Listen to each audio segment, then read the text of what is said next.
Sing at the top of your voice. Love without fear in your heart. Hello, everyone. Come on in. Feel like you still have a choice. I don't know why it doesn't show anyone being here, but hopefully someone's watching. Scared away from dark. Wish I would be so This is the mock cross-examination of Jay Wilds. I'm Brendan Kenny. I'm a lawyer in the Twin Cities. You can find me on Twitter at Kenny, Kenny, Brendan, Kenny, Kenny, excuse me, Kenny, Brendan. That's me. All right, I see people joining. Yes, and please, swipe to the left, swipe to the right, up or down, push the share button on Twitter, on Facebook, email, however you'd like to do it. Very happy you're here. Thank you so much for coming. I'm just going to give some introductory stuff, and then we'll start. I'm not going to have an opportunity to interact with you and what you're posting. Fine if you want to put something. Other people can see it. I won't be able to respond to it. I got to stay in what I'm doing. And if people come in and ask what's going on, if you could just take accountability for telling them, because I can't stop. So this is a mock examination, cross-examination of Jay Wilds. It's just an idea of how a cross-examination could have gone in Adnan Syed's trial. I'm not going to do the whole thing today. I'm going to get an hour in based on some family commitments. Thank you so much for all of you for your prayers and your thoughts for my daughter Therese, the new one. She came home today, so we're doing well, but I have about an hour before I have to handle other stuff. So that's what I'm going to try to do. And we're going to get started just about now. The format of this is a one question, one response, cross-examination. The idea being that the answer for the witness could only be yes or no, and usually yes. And in that case, you really don't need a witness to cross-examination, in a sense. So there's not going to be someone else here. It's going to be me. But hopefully, if you know stuff in this case, you'll catch me that most of the stuff I'm saying would be stuff that Jay would agree with on cross-examination. And these are admissions that I'm building to make the theory of the case. And maybe you can get an idea of that. And I probably won't have an opportunity to respond to your thoughts and questions and answers at the end. Maybe you can contact me on Twitter, or if you know another way, I am on Twitter at Kenny, Kenny, Brendan, Kenny, Brendan. So you can reach me there. And I probably will try to, maybe if there's enough interest, I'll even do an Ask Me Anything at some point on Periscope, and I can answer your questions about cross-examination or other things. And there will be more to come, because I have prepared more, but I think I can do about an hour. So let's get started. All right.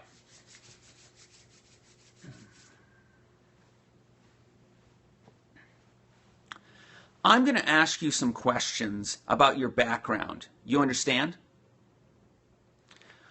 You're from Baltimore. You grew up in Baltimore. Your family's from Baltimore. You lived in Baltimore your whole life. You're not from the rich part of Baltimore. You're not from the fashionable part of Baltimore. You're from the poor part of Baltimore. You're from the neighborhood that the police don't want to go. You're from the neighborhood where people don't trust the police, where people don't call the police when there's a problem, when people don't expect the police to look out for their best interests. That's where you're from. I want to ask you some questions about your family. You understand? You have a father, you have a mother, and you have your mother's parents. You don't live with your father. You haven't lived with your father for years. Your father hasn't been able to support your family financially for years. He's had problems with drugs, and he's been in prison. He doesn't have a full-time job. He hasn't had a full-time job in years. He doesn't have a part-time job. He hasn't had a part-time job in years. You do live with your mother, and you've lived with your mother your whole life. Your mother doesn't have a full-time job. She doesn't have a part-time job. She hasn't had a full-time job in years. She hasn't had a part-time job in years. You live with your grandfather. He doesn't have a full-time job. He doesn't have a part-time job. He hasn't had a full-time job in years. He hasn't had a part-time job in years. And you also live with your grandmother. She doesn't have a full-time job. She doesn't have a part-time job. She hasn't had a full-time job in years. She hasn't had a part-time job in years. There's one person in your household that does have a job, has a full-time job, has more than one full-time job, has had as many as 3 full-time jobs at a time, and has been working like this for years. That's you. Yours is the only paycheck that's coming into that house every month. Your money is putting food on the table. Your money is keeping the heat on. Your money is keeping the lights on. Your money is keeping the water on. Your money pays for health care. Your money pays for clothes. Your money pays for it all. You're the sole breadwinner in your family. There isn't money coming in from your father, from your mother, from your grandfather, from your grandmother. And there isn't money coming in from extended family. If you can't bring money into that household, it can't survive. There isn't food on the table. There isn't clothes on people's backs. There isn't a life for them. I want to ask you some questions about Stephanie. You understand? Stephanie's your girlfriend. You're in love with Stephanie. You've loved her for years.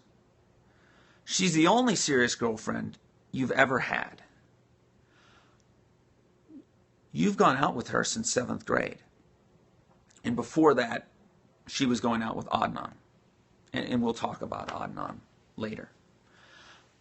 I want to ask you some questions about Stephanie's family. You understand? Stephanie's family doesn't live in the same neighborhood as you. They live in a different neighborhood in Baltimore.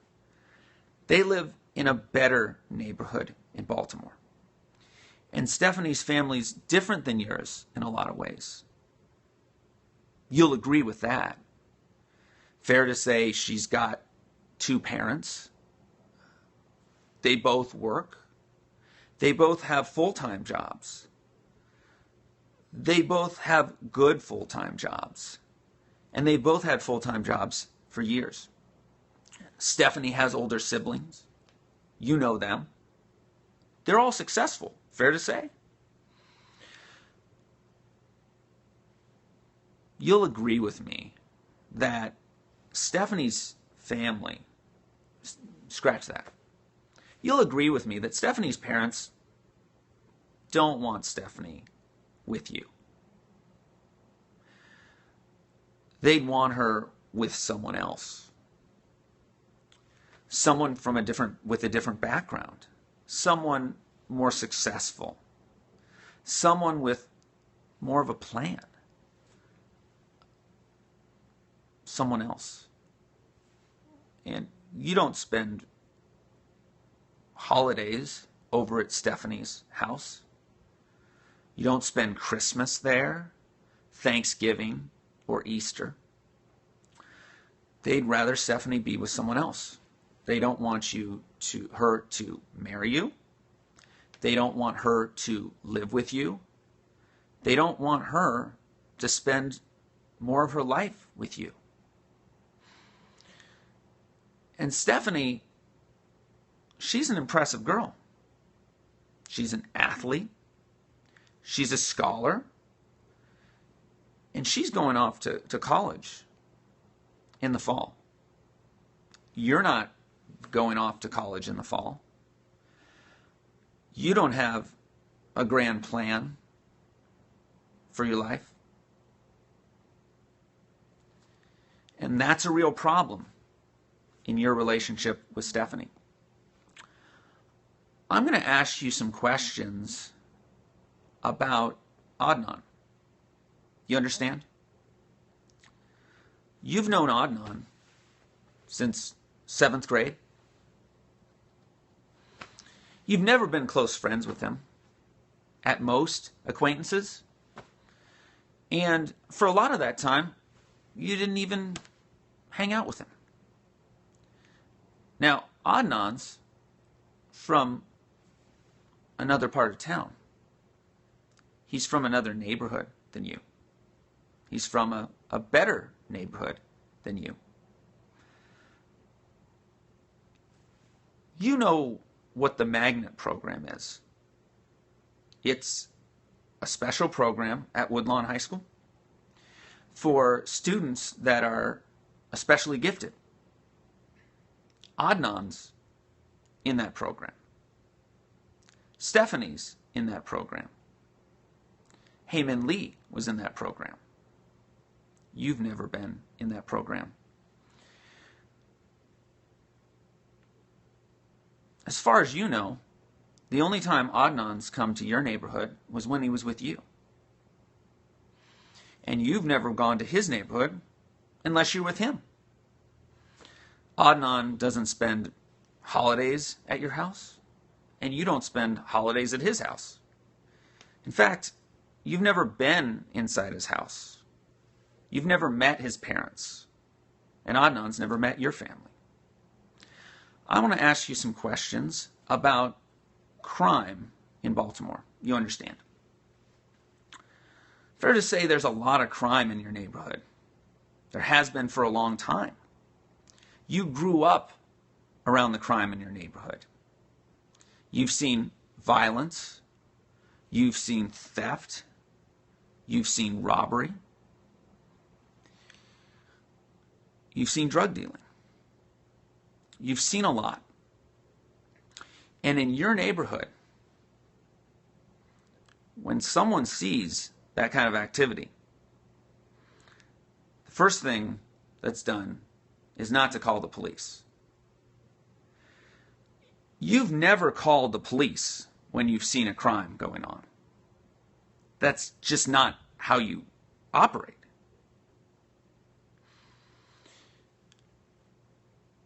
Someone could be shooting at you and you wouldn't call the police.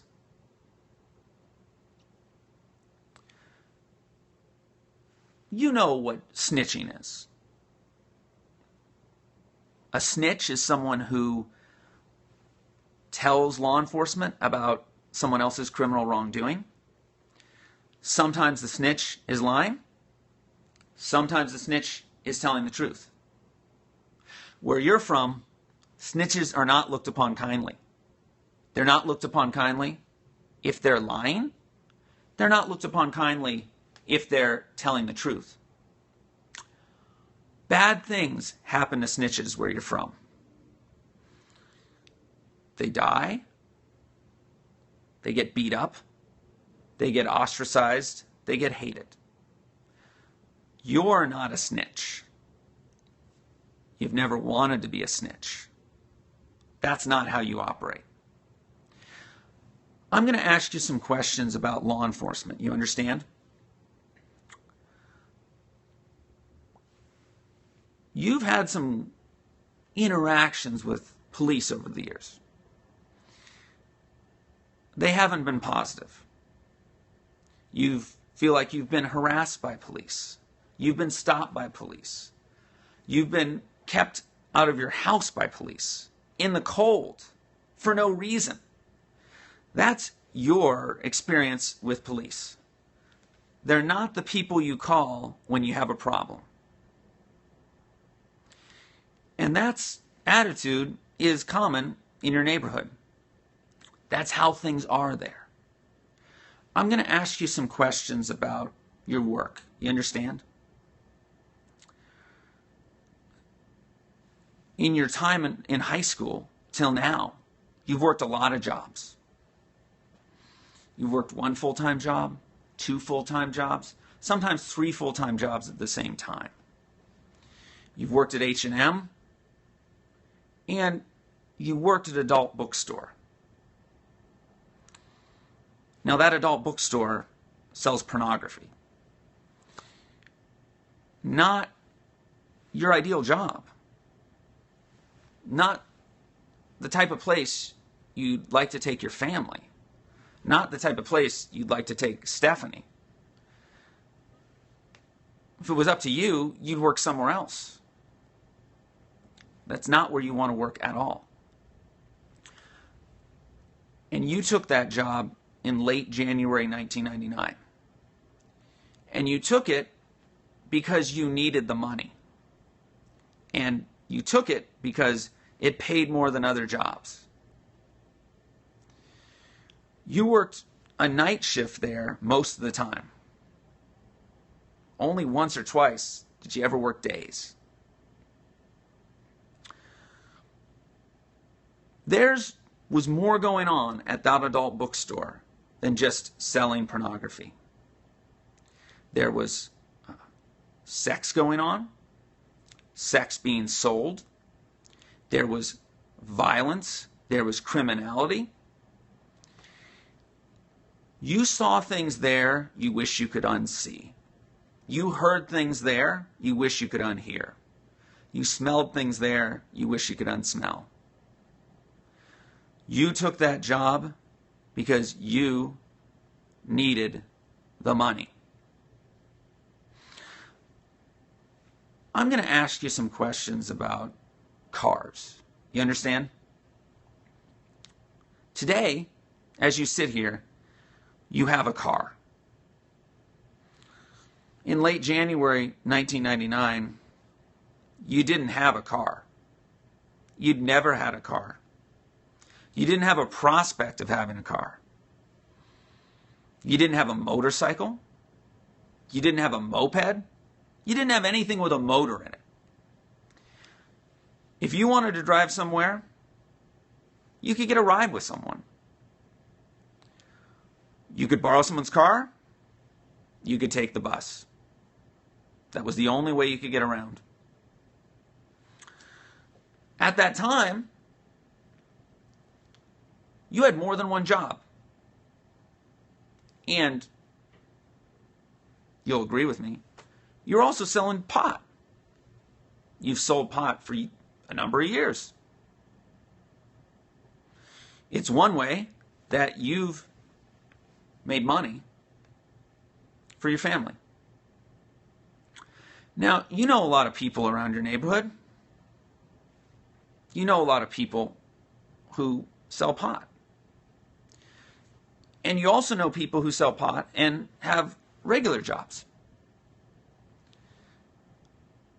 Fair to say, there's nobody you know that sells pot and works more than one full-time job at the same time and doesn't have a car. You didn't have a car because the money you were making went to your family.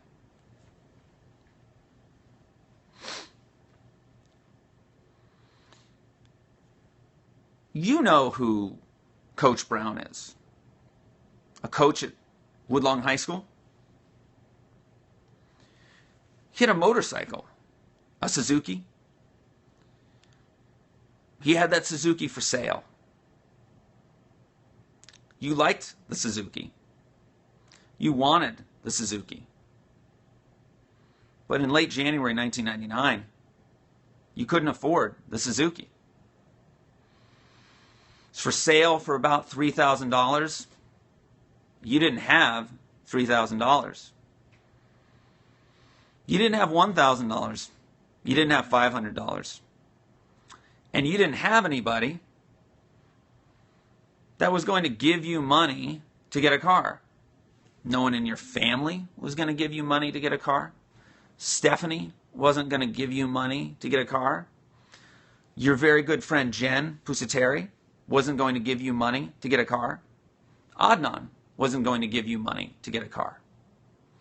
That money had to come from somewhere else.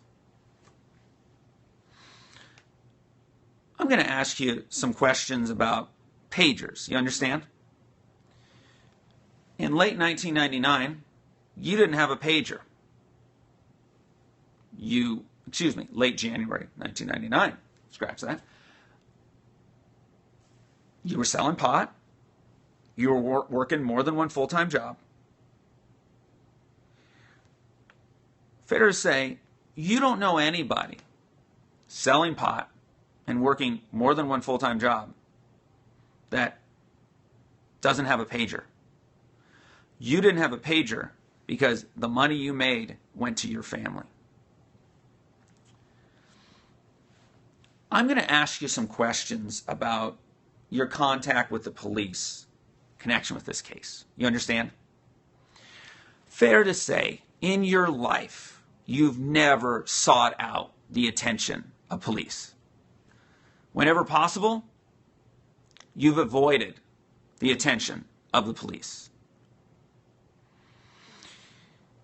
And until late January 1999, you didn't have a criminal record.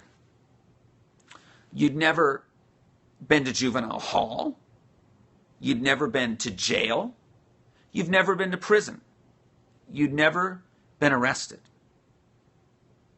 But on January 27th,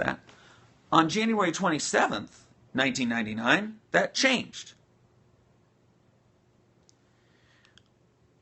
You did have a run-in with the police, and it didn't go well. One moment, Your Honor.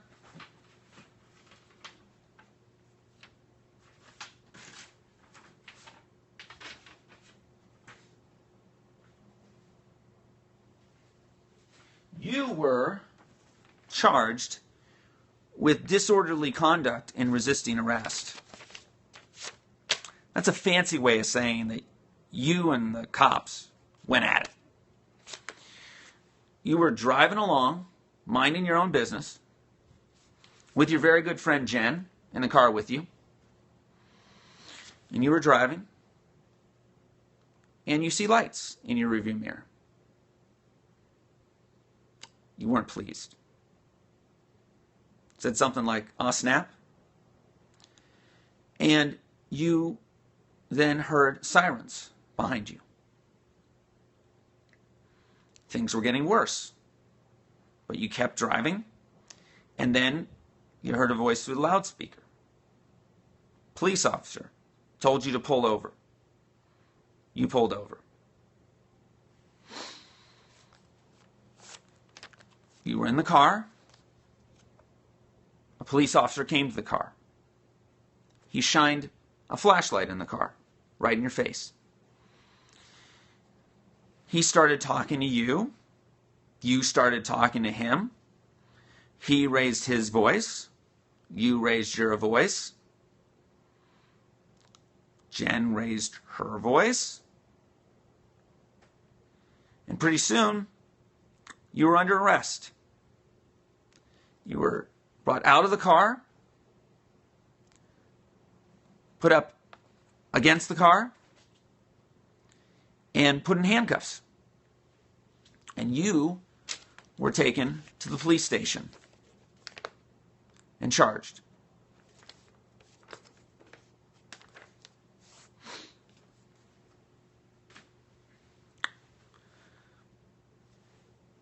Soon after that, you started working at the adult bookstore,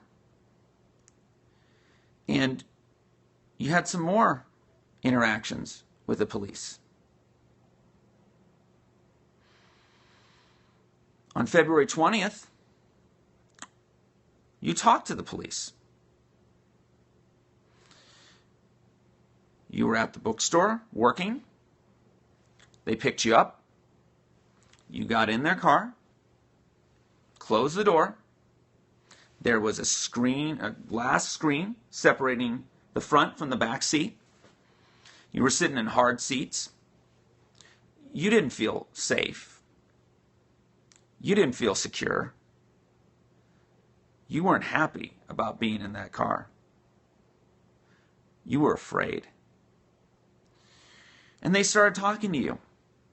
They started asking you questions.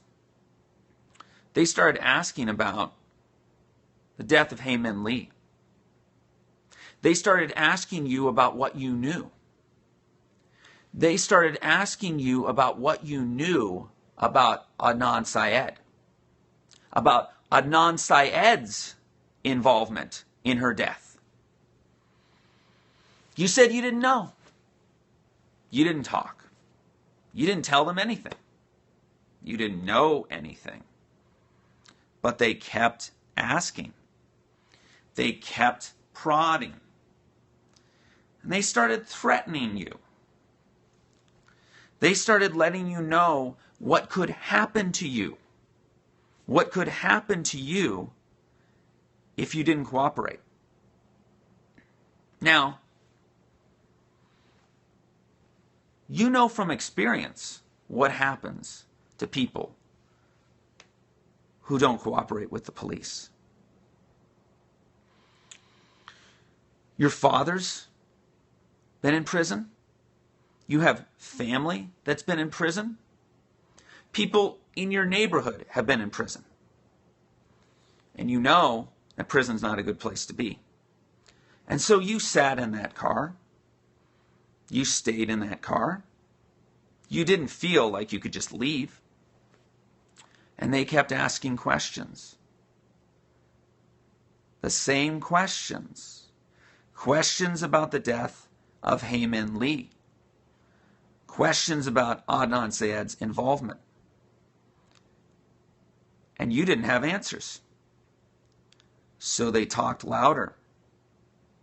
They talked faster. They kept going. And pretty soon, you arrived at the police station. The detectives in the car came around.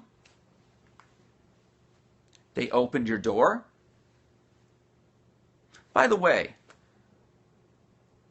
that door was locked on the inside. You couldn't just open that door. They had to open it for you.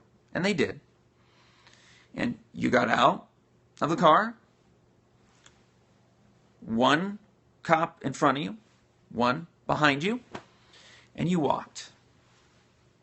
And you walked into that station. It was a long walk. It was a scary walk. This was midnight. It was dark. You walked into the police station. You walked past a bunch of cops. It was copland. And you walked to a small room, an interrogation room. The type of interrogation room you see on TV. The walls were thick. The doors were thick. You walked into the room. A detective shut the door.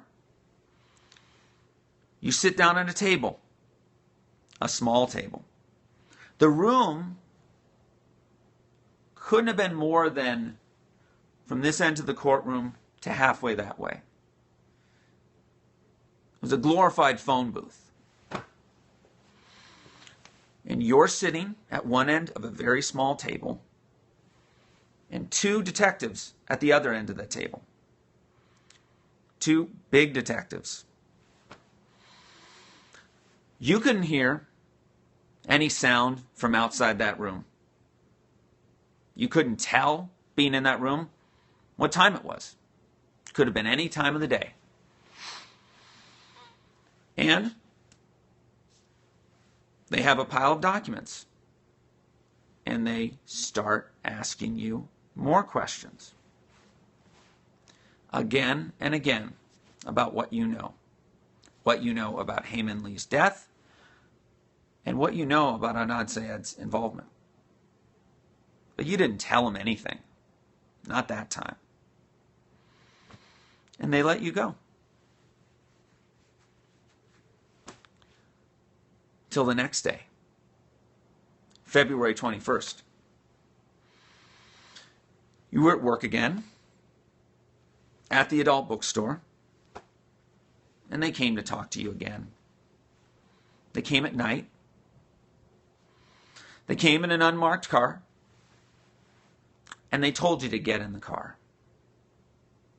They opened the door, you get in the car, and you sit down in a hard seat. There's a glass pane separating you from the front. Doors locked on the inside. You didn't feel safe.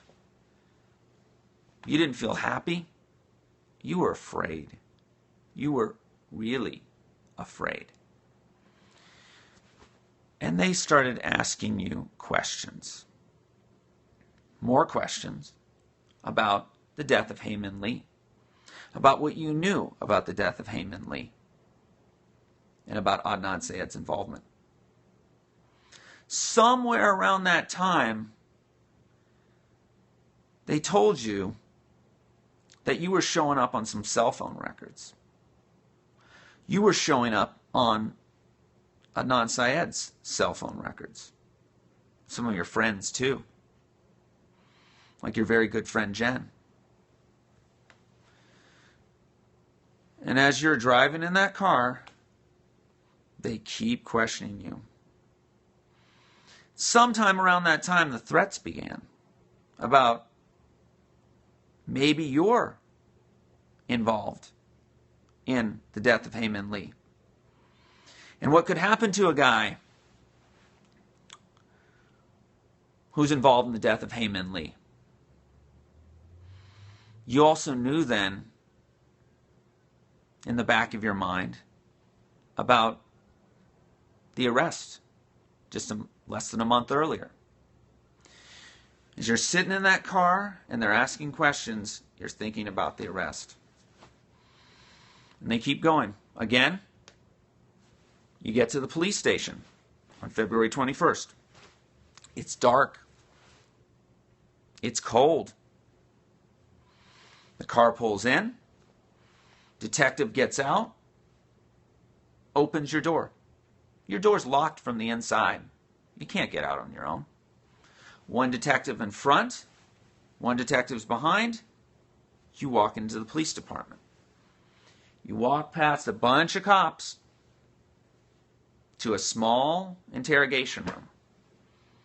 A glorified telephone booth. And you sit down at a table. A small table. On the other side, detectives. The same story. They ask you more and more questions about Hae Min Lee and about Adnan Syed's involvement. And you don't give them up. You don't tell them. Then, on February 22nd, you're working at the adult bookstore. It's night. It's the night shift. And they come again. Unmarked police car. They tell you to come with them. So you do. You don't feel like you have a choice. They open the door. You get in the car. You sit down. Hard seats. Glass pane separating you from them. Door locked on the inside. Questions. They ask you questions. Questions about the death of Hae Min Lee. Questions about Adnan Syed's involvement. They keep going. And more threats. Threats about what could happen to you if you don't cooperate. That you could be charged with her death. Sometime around then, they mention the death penalty. That you could be charged with the murder and you could get the death penalty. You know about the death penalty. You know that it's something that people could get. You didn't want it. There's a lot more. They keep driving. You get to the police station again. They park. It's dark. It's cold. They come around, open the door, still locked on the inside. One detective in front of you, one detective behind. You walk in, past a bunch of cops, to a small interrogation room, and it starts again.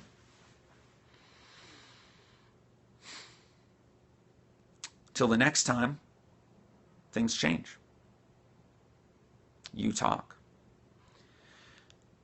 That was on February 28th. And on February 28th, one moment, Your Honor, I'm going to take a brief break and check my notes.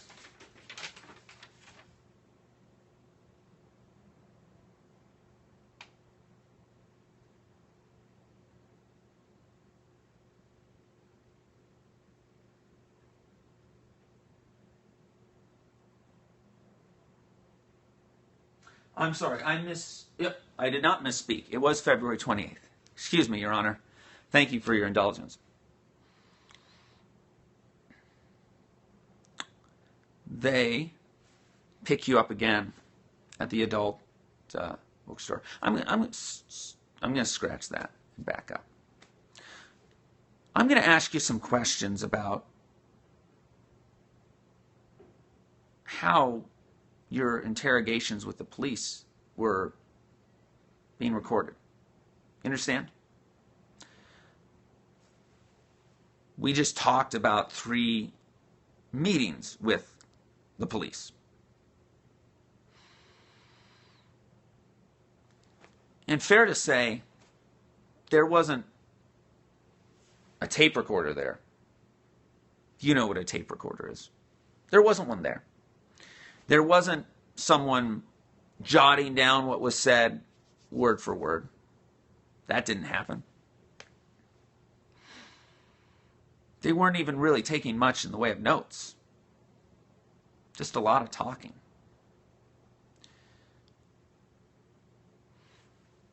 When you arrived at the interrogation on February 28th, there wasn't a tape recorder running. There wasn't someone writing down notes. A tape recorder did start running later, but not at the beginning. Not for 3 hours.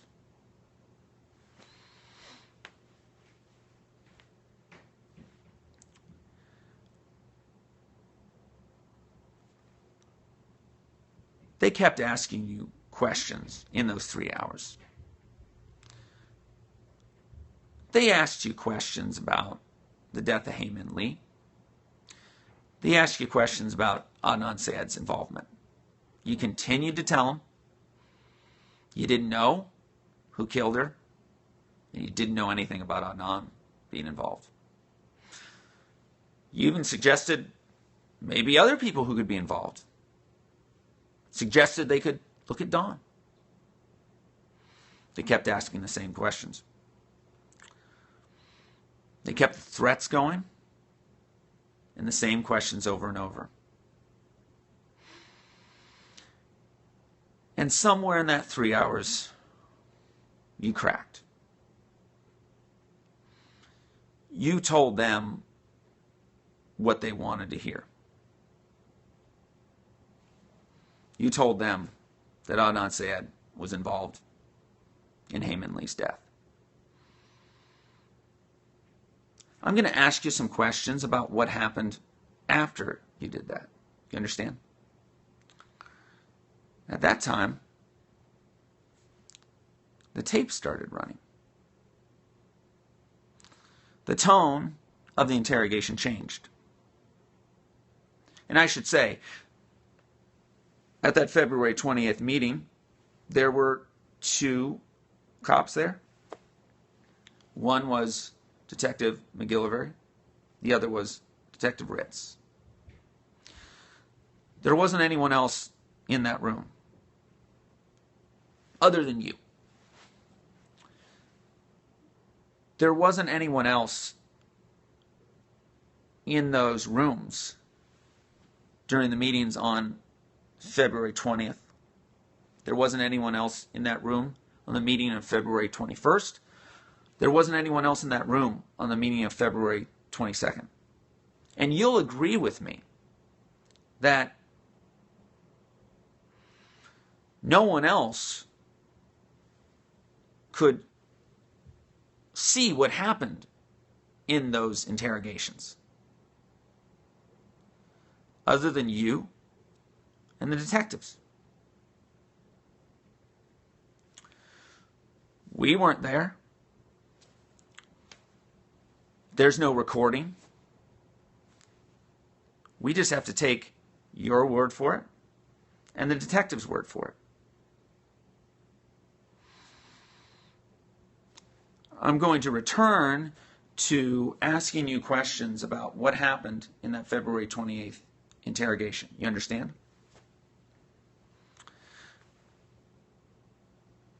The tape recorder started rolling, and they asked you questions about what happened. These questions were following the story you had told them after you cracked, the story about Adnan Syed's involvement. I'm going to ask you some more questions about what that interrogation room looked like. You understand? On the table, you're on one end, Detective Ritz and McGillivray on the other. They had paper there, a lot of paper there. It had documents, there were records, there were notes. And as they were questioning you, they were looking at those papers. They were noting those papers. They were tapping those papers. And you saw what was on those papers. You read what was on those papers. You used what was on those papers to answer their questions. Fair to say, strike that, scratch it. You've heard what was on the recording from the February 28th interrogation. You've listened to it. And you were at that interrogation. You were the person there. You'll agree with me that a lot of what happened in that interrogation is not captured on that audio recording. It couldn't be captured on the audio recording. They were standing, scratch that. They were across from you the same way that I'm across from you right now. I'm making gestures. You're making gestures. There's nonverbal communication going on. And there certainly was nonverbal communication going on there. They were pointing to things. They were having responses. You were. And nobody who wasn't at that interrogation can understand all that went on. We have to take your word for it, and we have to take their word for it.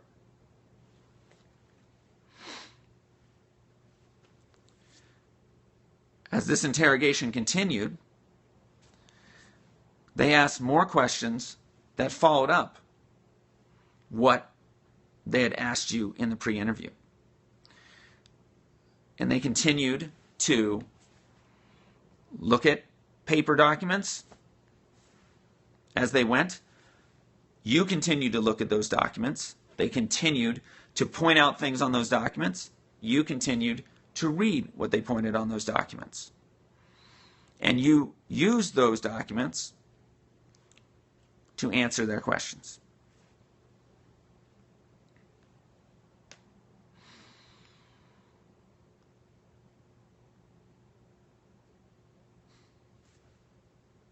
I'm going to ask you some questions about some things that you had to lose in life during these interrogations. You understand?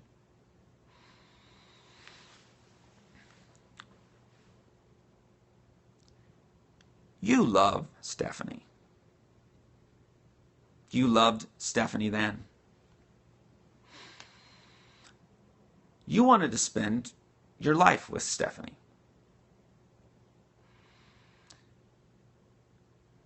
Stephanie's parents, scratch that. Fair to say, Stephanie's parents thought you were part of the criminal element at Woodlawn High School. They wanted someone different for their daughter. And Stephanie was going to college. And you knew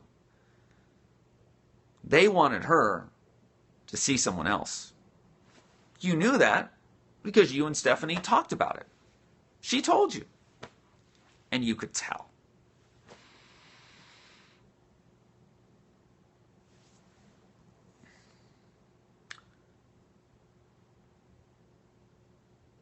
If you're in prison, you're going to lose Stephanie. She's not going to hang around for some prisoner to wait to start her life. She's young. She's beautiful. She's smart. It's not going to happen. And you wouldn't want it to happen. You want more for her. If you get locked up, you're losing Stephanie. You love your family. As we talked about, you're the breadwinner in your family. If you're not bringing money in, they're out on the street. You don't want that. You've never wanted it.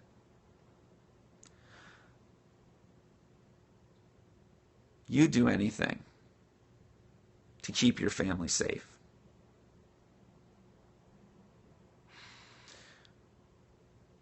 You break the law to keep your family safe. You cheat to keep your family safe. Sell drugs to keep your family safe. And you lie to keep your family safe. You lie to keep your mom from being kicked out on the street. You lie to keep your grandma from being kicked out on the street. You lie to keep your grandpa from being kicked out on the street.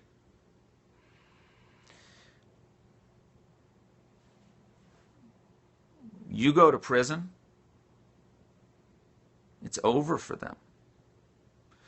You go to jail, it's over for them. It's over for them even if you're acquitted.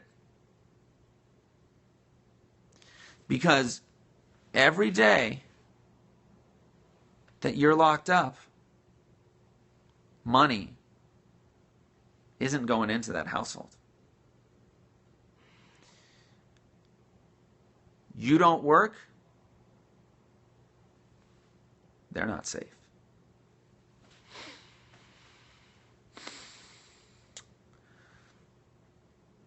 Around the time that you had these interrogations,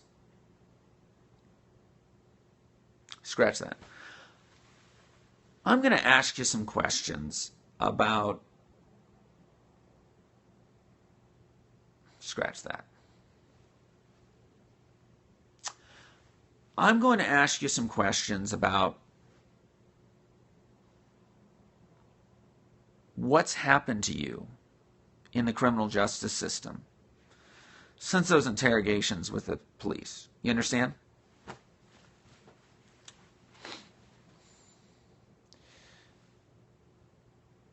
That January 27th arrest and charge, nothing happened to that. You never spent a night in jail for that. You haven't paid a dime in a fine for that, in restitution for that. It just disappeared. Gone. Haven't heard anything else about it. It's been almost a year. And nothing's going to happen to you because of that. You agree?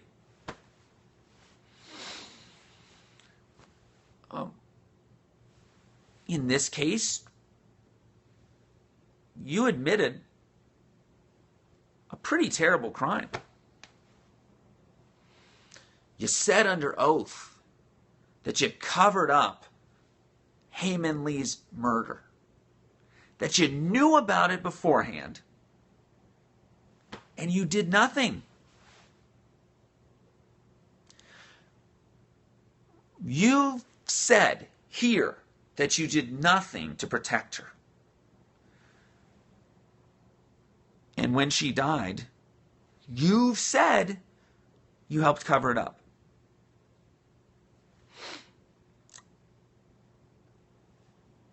You've never spent a night in jail from that. You haven't spent a minute in jail from that. You haven't paid a dime in restitution for that.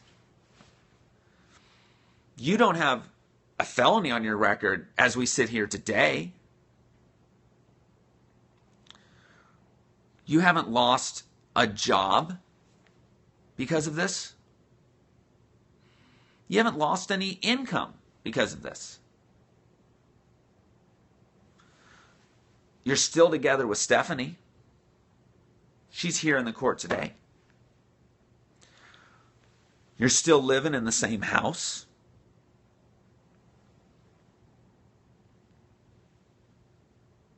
Your family has food on the table. Your mom's not out on the street. Your grandparents aren't out on the street. You haven't lost your freedom today.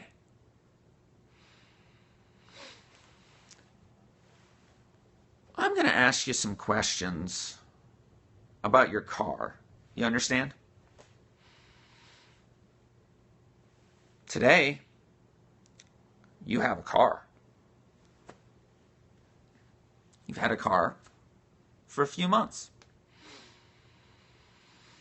Back in January 1999, you didn't have a car. You were selling pot in January 1999. You were working 2 full-time jobs in January 1999. You were the sole breadwinner in your family in January 1999. You weren't getting money from Stephanie. You weren't getting money from Stephanie's parents. You weren't getting money from your dad, that's for sure. You weren't getting money from any other family source or friends. And you couldn't afford a car in January 1999. You couldn't afford a motorcycle in January 1999. You couldn't afford anything motorized in January 1999. I'm going to ask you some questions about the work you're doing today. You understand? You're not selling pot anymore. That's in your past. You're working 1 full-time job. You're not working at the adult bookstore anymore. Just 1 full-time job. And you have a car. The full-time job you're working at doesn't pay any better than the adult bookstore. Doesn't pay any better than the other job you're working at. Doesn't pay any better than H&M and clothing. And doesn't pay any better than the pot you were selling. You've got a car. You didn't get money from your family to buy the car. Your dad didn't send you money. Your mom didn't give you money. Your grandma didn't give you money. Your grandfather didn't give you money. None of your family gave you money. You didn't get money from Stephanie's parents. You didn't get money from Stephanie. But you'll agree with me, you got a car. I'm going to ask you some questions about Crime Stoppers. You understand? You know what Crime Stoppers is. Anonymous program to help solve crimes. Anonymous. Person calls in, gives information, stays anonymous, might get a reward.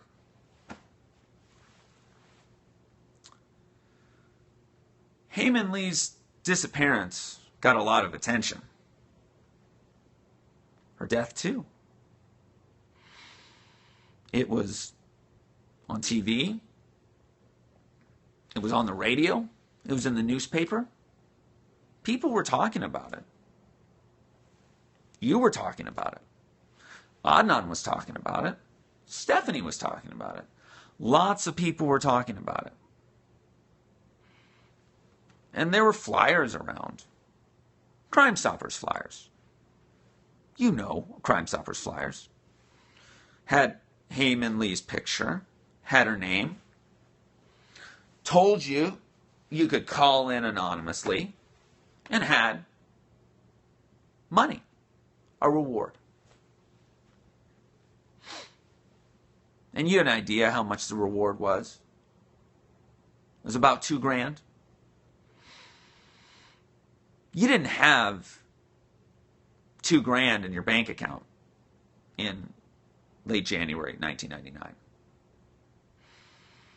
You didn't have $200 in your bank account in late January 1999.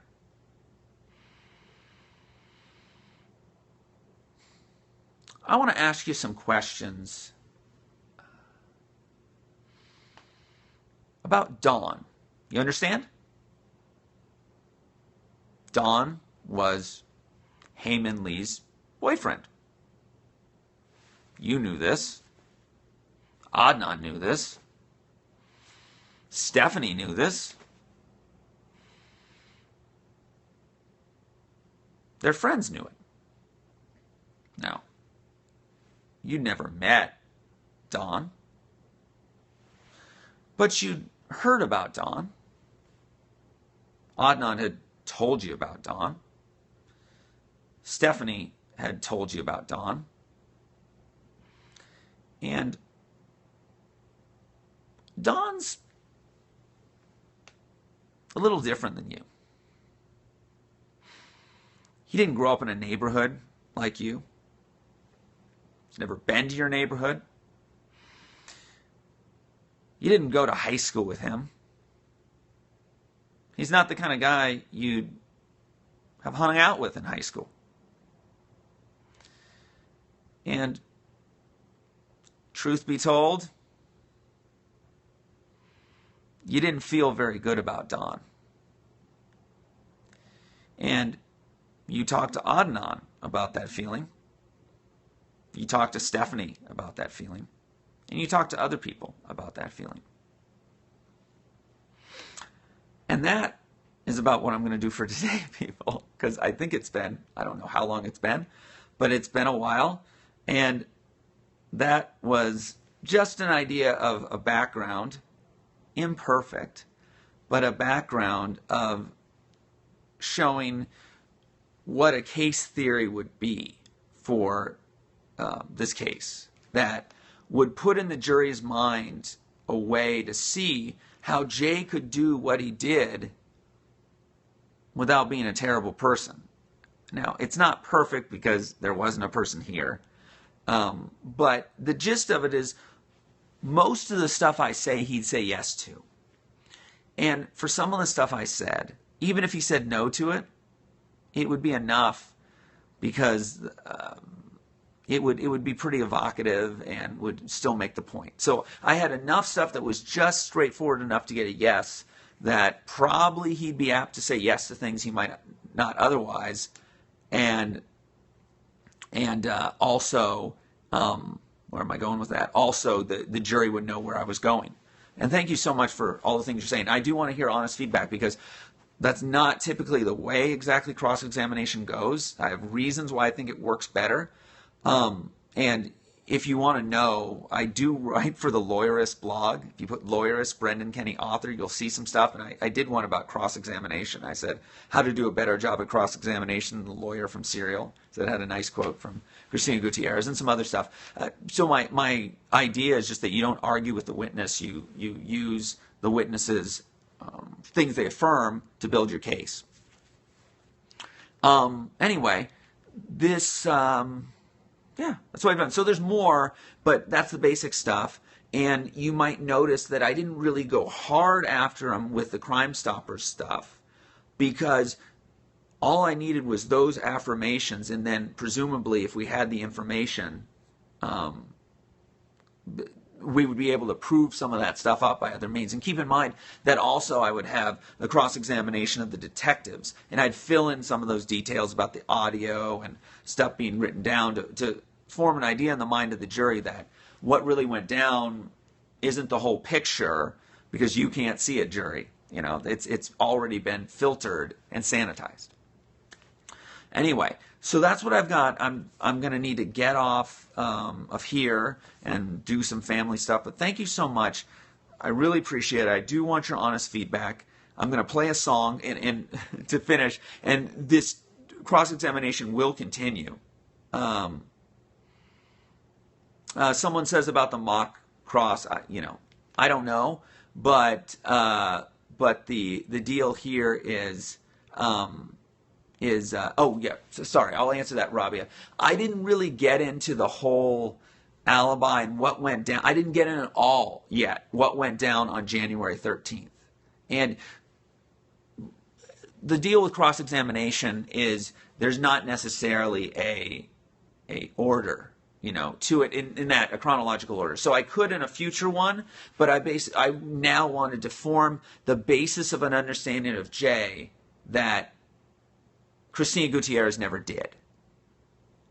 And so the jury, you'll remember from Serial, took a liking to Jay, or partly because Cristina Gutierrez's sole theory, she said her sole theory was that Jay was the killer, which I would never in a million years say in this case, because I don't believe it. And two, even if I did believe it, it would be difficult to prove. And you really want to show, and what I'm trying to show through Jay, is there's this rush to judgment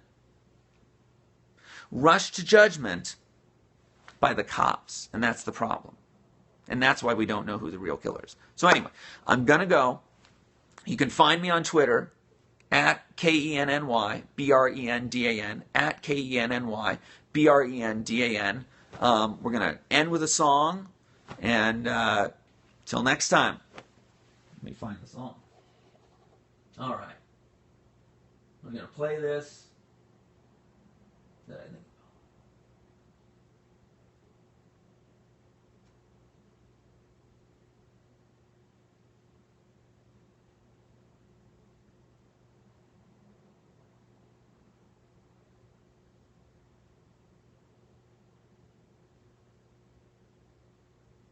Just a minute.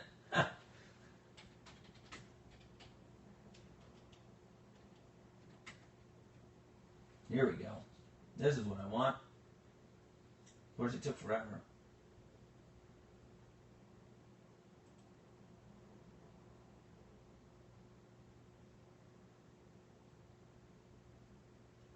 Here's a gift bundle for everyone who loved.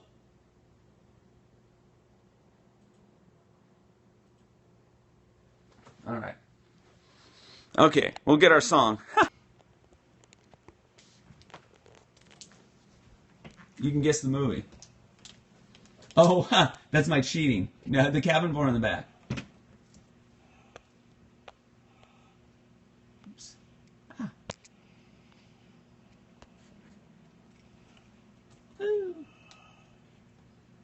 Sorry.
It's not going to stop till you wise up.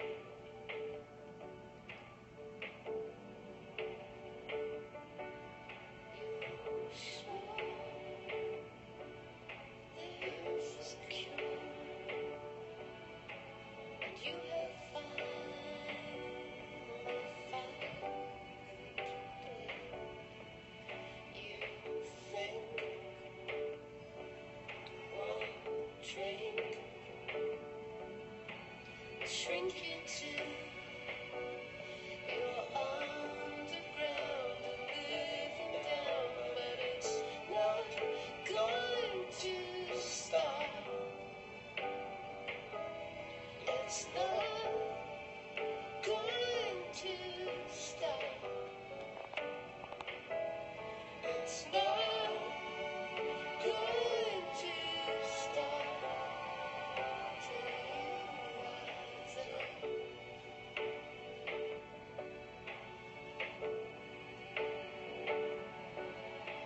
Prepare a list for what you need before you sign away the deed, 'cause it's not going to stop.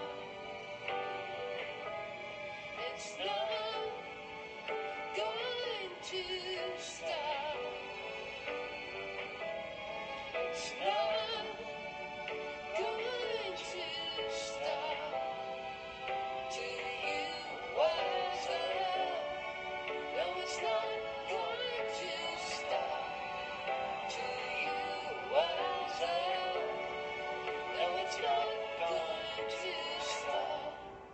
So just give up.